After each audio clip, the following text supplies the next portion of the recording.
नमस्कार दोस्तों, धर्म एवं अध्यात्म में एक बार फिर से मैं प्रबोध दवे आपका हार्दिक स्वागत करता हूं। पांडवों का जब महाप्रस्थान का वक्त आया तो उनमें एक एक करके धर्मराज के अलावा सभी का पतन हुआ।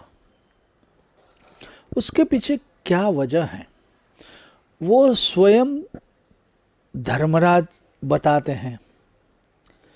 महाप्रस्थान करते समय पांडवों ने पश्चिम से उत्तर दिशा में आकर महागिरी हिमालय का दर्शन किया।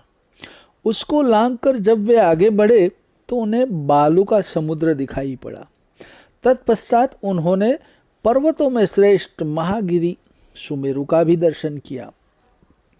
समस्त पांडव एकाग्रचित होकर बड़ी तेजी के साथ चल रहे थे।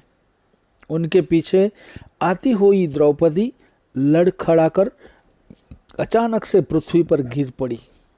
उसे नीचे पड़ी हुई देख महाबली भीमसेन ने धर्मराजा से पूछा, भैया, राजकुमारी द्रौपदी ने कभी कोई पाप नहीं किया था, फिर बताइए क्या कारण है कि वो गिर पड़ी। युधिष्ठिर ने कहा, नरश्रेष्ठ, इसके मन में अर्जुन के प्रति विशेष पक्षपात था। आज यह उसी का फल भोग रही है। यह कहकर धर्मात्मा युधिष्ठिर द्रौपदी की ओर देखे बिना ही अपने चित्त को एकाग्र करके आगे बढ़ गए। थोड़ी देर बाद सहदेव भी गिरे। उन्हें गिरते देख भीमसेन ने युधिष्ठिर से फिर से पूछा, भैया, यह माद्री नंदन सहदेव जो सदा हम लोगों की सेवा में संलग्न रहता था और अहंकार को कभी अपने पास फटकने नहीं देता था, आज क्यों धराशायी हुआ है। युधिष्ठिर ने कहा, राजकुमार सहदेव किसी को अपने जैसा विद्वान नहीं समझता था। इसी दोष के कारण इसे आज गिरना पड़ा। द्रौपदी और सहदेव के गिर के देख बंधु प्रेमी सुरवीर नकुल शोक से व्याकुल होकर वो भी गिर पड़े। यह देख भीमसेन ने पुनः उसने उनसे प्रश्न किया, भैया, संसार में जिसके रूप की समानता करने वाला कोई नहीं था, जिसने कभी अपने धर्म में त्रुटि नहीं होने दी तथा जो सदा हम लोगों की आज्ञा का पालन करता था, वह हमारा प्रिय बंधु नकुल क्यों गिर पड़ा।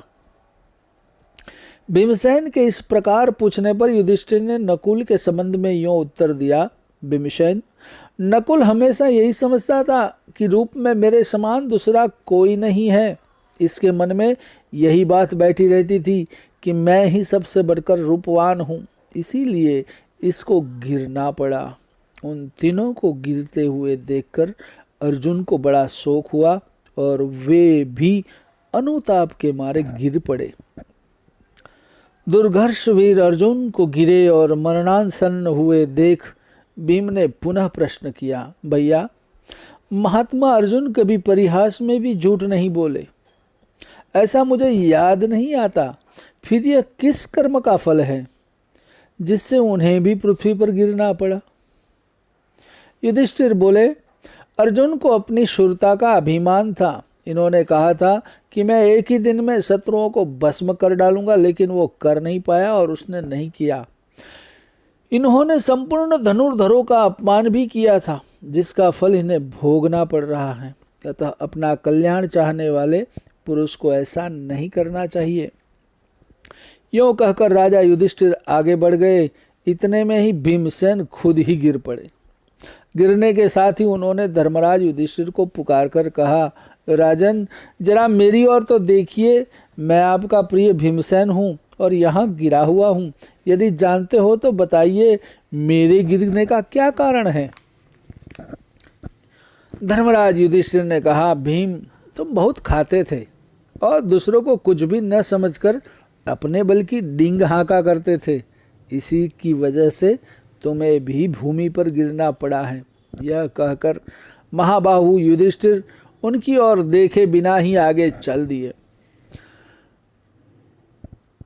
युधिष्ठिर को पता था कि ये तो महाप्रस्थान का समय है, तो सबको जाना ही जाना है, लेकिन जितने लोग मरणांत प्रत हो गए उन्होंने ऐसा क्या रखा था? तो द्रौपदी के मन में क्या था? तो राग और द्वेष, ईर्षा। सहदेव में अभिमान, विद्वता का अभिमान। नकुल को रूप का अभिमान। अर्जुन को अपने श्रेष्ठ धनुर्धारी होने का अभिमान और भीम को अपने बल का अभिमान। दोस्तों, ये सभी के पीछे अगर कोई पतन का मेन कारण अगर हमें पता चलता है तो वो है सिर्फ और सिर्फ अभिमान, घमंड, अहम। अभिमान में इतनी मौतें, इतनी जाने गई हैं और इतने सारे हमारे शास्त्रों में हमें बताए गए हैं कि कितने लोगों की अभिमान की वजह से मौत हुई और उनका पतन हुआ है। ये सोचकर हमें भी अभिमान, घमंड और उसको त्यागना पड़ेगा। दोस्तों, एक ऐसी कहानी लेकर एक बार फिर से मैं आपके सामने प्रस्तुत हो रहूँगा। तब तक मुझे आज्ञा दीजिए। नमस्कार। ओम नमः शिवाय। हरि ओम।